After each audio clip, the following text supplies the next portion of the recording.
And we are back on the build phase. I'm Mr. Ben, and today I want to talk about things that we do not have in verses. Now, the big, obvious, easy way to tackle a topic like this is to start listing IPs that we'd really like to see in the game. And this is practically endless. Over the last year, or last year rather, when we got the boys Mortal Kombat and AEW back to back to back, it kind of proved that Super Awesome Games is completely capable of taking any IP and making excellent versus cards out of it.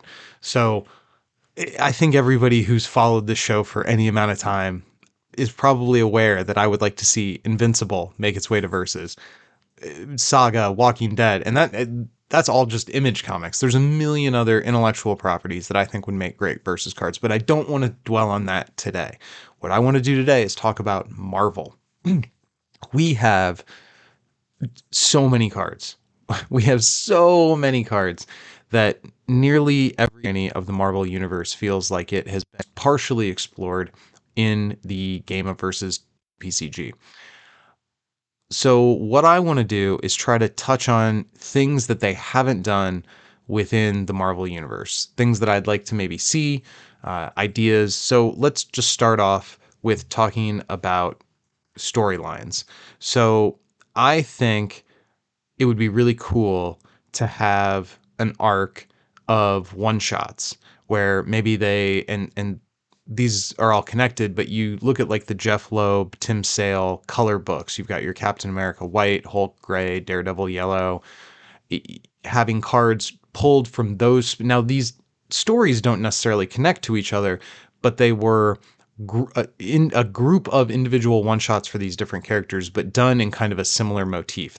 Tim Sale has a very distinctive style to his art. Jeff Loeb has distinctive characteristics to his writing. So getting a whole arc where we touched on several of these guys' cool limited runs over the years would be, well, cool. I would like to see something like that as a fan of the comics. Kind of along similar lines, there are certainly other Marvel storylines out there that have not been plumbed. Civil War is probably the number one Marvel story arc. It's like if you're going to do a Marvel arc, you kind of got to go to Civil War. That's one of the like touchstone Marvel events. Now, not every Marvel event is a winner, so I'm not saying they need to go back and like do cards for say Axis. Please don't, actually. But from around that same era, the Rick Remender run on Captain America, where he got trapped in Dimension Z, there's a lot of cards that could come out of that. Now, that is kind of limited to Cap and his sort of surrounding family, so that might not be as broad an arc. But if we can get like symbiotes, like that's just the Spider family. We've had two Spider family arcs. So I think if we did an arc kind of deep diving on one specific Captain America story, that would be really interesting to see, particularly a touchstone one like the Dimension Z stuff. Along these same lines, House of M. Now, I've said before, the X-Men are not my favorite nook or cranny of the Marvel universe. So I feel like we've seen a lot of X-Men cards. I feel a little bit of, I won't go so far as to call it fatigue, but if we didn't get another arc of X-Men cards for a while, I would be okay with that. That said, House of M is one of those distinctive, iconic Marvel events that having a run of cards to capture that and bring it to the game, I think would be very cool. And there are many others. I'm just listing off a few that are meaning that I have sentimentality for. These are events that were meaningful to me that I really enjoyed. But there's just endless numbers of Marvel events. Not all of them are good, but I mean, with however we got the Monsters Unleashed box, which I would argue is not a great Marvel comic event, and there were some fun cards that came out of that box. So again, I trust Super Awesome Games that whatever is put in front of them, they can figure out a way to squeeze the fun out of it. So to kind of touch on more general ideas of comics that I would think they could get a good set or several sets out of a whole arc. Marvel Classic era. Like if we go back to like Golden Age comics, like the kind of comics that you go to the comic shop and there's $10 or $25 for like 6 issues of like glossy contemporary comics, or you can for, $8 get 1,000 pages of classic Captain America or classic Fantastic Four. not only touching on those older storylines, which yes are campy by today's standards of storytelling. Some of the classic stories don't hold up super well, but you gotta crawl before you can run, so to speak. The golden age of comics laid the foundation for everything that came after it. So I like going back. I can enjoy the campy Batman live action TV show with Adam West in the same way that I can enjoy Dark Knight Returns.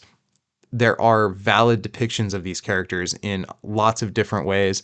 So having an arc of Marvel cards where it's all old school art, old school, like imagine how much fun Super Awesome Games would have with the old school powers and being able to name their keywords, just kind of obnoxious over the top things, because that's how comics were in the day. Wouldn't it be cool if we could actually get a versus card with the Doom toots as he pleases art panel, like officially on it? That would be hilarious. So that's one era that I think has a lot of fertile ground. Now, I will say not everybody is going to be on board for some of that golden age art. Not everybody likes the background deficient, every sentence with an exclamation point style of golden age comics. So I understand that might not appeal to everyone, but that I think there's a lot there. And I have to think that the rights for these comics back when Marvel like owned everything and the artists and writers didn't get any rights to anything, I have to think getting a hold of that classic era probably has less intellectual property wrangling than some of the more contemporary stuff where, and rightfully so. I'm not defending the big comic books treating their employees and basically taking their artwork and their intellectual property without giving them any right to. I'm not saying that was good, but like that was a thing. So with modern characters and modern standards, some of the stuff we want to get into this game is a little bit harder to get in, and some of that has to do with the individual creators and what they want. And that, again, that's okay. If you make something, you have the right to set the price for it. I'm getting far afield from what I want to talk about here, though. So another era, well, era is probably the wrong word, but the What If Marvel comics. Now, I specifically am not saying the Disney Plus What If show. That's not what I'm referencing. That's like one specific thing. The What If comics are so many different things, and there's so many weird and crazy things that happened within the What If comics over the years. I think part of that same arc, years ago when I had Danny on the show, we talked about the idea of a fourth wall arc or a wacky arc of some kind, and characters like She-Hulk. And now we've seen these characters in the game and we've seen them break the fourth wall in different ways.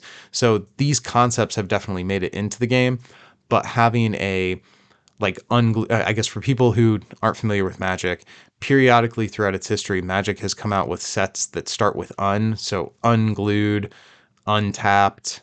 I'm drawing a blank on some of the other ones, but there've been a few, and the cards aren't tournament legal. I'm not advocating for that here, but the point is that they come out with these like slapstick cards that are intentionally humorous. Maybe they're not balanced, maybe they're not like playable in a competitive sort of way, but there's a lot of fun in the box. And I think What If, coupled with this, leaning into Deadpool, She-Hulk kind of characters, there's something there. So there can almost be like an April Fool's arc of boxes that touches on some of these like weird and wackier things. Maybe this would be where we could see maybe like a Howard the Duck main character or something to that effect. I'll get to characters later. The last kind of big chunk of Marvel Universe that kind of rises to my mind is the 2099 universe. Now, we've got little tastes of this here and there with individual characters, and each of the 2099 characters that we've seen has powers that kind of key on the power-up mechanic. So if 2099 as a designation is always going to have stuff to do with powering up, I could see that being difficult to stretch into a whole arc. But a 55 card box of a bunch of cards that all synergize off of the power up mechanic, that sounds really interesting. Plus, there's a ton of characters in the 2099 universe that we could do a lot with. I would love to see a Ravage 2099 versus card for sure. So before, again, I'm going to push characters off a little bit further. I want to talk about teams. So the number one team that I want to see that we haven't had represented as like an actual team affiliation, not like I know we have like X-Force kind of as like a subset of X-Men. I want to see the Runaways. I know we have Sister Grimm in the game, but we don't have any of the other Runaways. We don't have them as a team. That would be my number one team that I think we lack.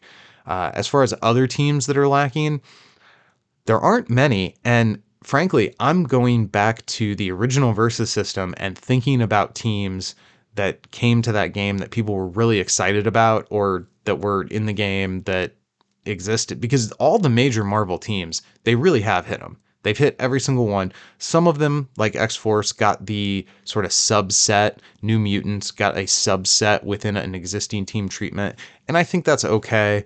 Uh, I know Alpha Flight in old Versus was a huge deal when that came out. I don't totally get it. I never followed those comics. I'm not Canadian, so maybe that's why I don't get it. But Alpha Flight was a team that people got really, really excited about. They liked seeing those characters. Starjammers is a team that showed up in old Versus. I'm going to say this one because Theo, who may or may not exist, has brought it up before. The Great Lakes Avengers. Now, I don't know if I'm advocating for a whole expansion of Great Lakes Avengers. That seems a little too obscure, in my opinion. But that's the level we're at. And I think that's really cool that the game has reached a point where all of the low-hanging fruit, all of the big obvious targets have been hit. And now we're going into these sort of strange nooks and crannies of the Marvel universe where you really have to kind of think, well, who's on that team? Like what does that team do? And I think that's very cool. I'd like to see more of that in the game. It's hard to figure out how to fit it all into a box, though. There has to be a hook in order for these boxes to sell. There are some people who are going to look at Great Lakes Avengers and go, I don't need this expansion. And that's not good for the game. So maybe some of these team affiliations couldn't support a whole team or couldn't support a whole expansion. But diving into some of these more obscure, if we can have, what is it, Red Team and Gold Team, which have like 2 characters each, come on. We can get the 7 or 8 Runaways. Maybe they don't have the deepest curve. They don't have multiple characters at each drop. That's okay. At least give us Chase and Molly and Gertrude and Old Lace and these characters that I really want to play with. Molly in particular. So now that we're getting into characters, I would like to see Slapstick. I know we had a Slapstick in the game already, but he's not super playable. It's been 100 years since he came out. I would like to see, and it was the Slapstick that was kind of like as a supporting character for Deadpool. I would like to see a Slapstick that is Slapstick, like from his original miniseries, where his whole thing is being a living cartoon character. Given what we've seen with like Pocket Dimension and Wyatt Wingfoot and how wacky the mechanics can get with some of these characters, I think Slapstick having access to that behind the back cartoon hyperspace, whatever it is, where he can store infinite stuff and pull things out of it. There's something Danny and Ben could do with that. Come on. Like, that would be super awesome. Of course, the number one character that I have to mention is Nightcrawler. We really need to see a Nightcrawler. And I'm not going to get into the details about why I'm aware of this, but I am aware that getting Nightcrawler into your game can be very expensive. You can have a deal with Marvel, and that doesn't necessarily mean that you get access to everything Marvel has. So there are different things that cost different. And this changes within Marvel from time to time. So I'm not trying to get into any specifics about it, but there are impediments to us getting Nightcrawler in this game that I completely understand. Versus is a relatively small game. We can't expect to be able to get everything we want because the game doesn't make funds to pay for the licensing of everything we want. But holy smokes, not having Nightcrawler at this point in any way other than on the BAMF card, the Uncanny Defense card, that seems like a major oversight. Everything else I'm talking about, like look at how obscure some of these things are. I'm talking about Alpha Flight. I think I can name 2 characters on that team, maybe 3. I'm talking about Runaways. This was a team that peaked in like 2007. Like we're going really obscure to find character. Slapstick. I admit that I'm a fan of these things, but I know where they fall in the popularity scale. Howard the Duck is another one that I would like to see, like a cool Howard the Duck main character getting angry in some way. That would be really fun. So, but I acknowledge that these are all nook and cranny characters. These are D-listers, C-listers. These are characters who are not the marquee, most famous, most important hype characters that exist within Marvel. That's kind of not the case for Nightcrawler, though. Nightcrawler is legit. This is a major character on a major team that we've revisited many times within the Game of Versus. So that, in my opinion, is the most glaring omission. Maybe the only thing that we can actually call an omission in the Game of Versus. We've hit so many other things. The game has blanketed so many eras of Marvel Comics, and it's done a great job doing all of it. The things that I'm saying, hey, wouldn't it be cool if we could do this? I understand these are crumbs. These are leftovers. We are picking through, again, like C, D tier, like more obscure properties to find things that we don't already have in the game, with the exception of Nightcrawler. Nightcrawler is a marquee character that we don't have in the game. And I know I said I wasn't going to do this, but I have to here at the end also throw up a plea for DC Comics. Like, come on, come on, give me Batman. Give me Batman. Um, I don't want to dwell on that because this was more about the areas of the Marvel universe that we haven't touched on in versus. But man, wouldn't it be cool if we could have Batman and Joker versus cards again? Okay. Here at the end, I'd like to, of course, shout out my patrons. If you like what we're doing here, patreon.com/thebuildphase. And special thanks to Brad, Jason, Justin, Patrick, and Peter, as well as love to all of my patrons who keep the lights on around here and help us pay our server fees. If you want to support what we're doing, patreon.com/thebuildphase. This has been my attempt to touch on the things that we still want to see from the Marvel Universe, even though it has really been blanketed very well. I am Mr. Ben, and you should go win some games.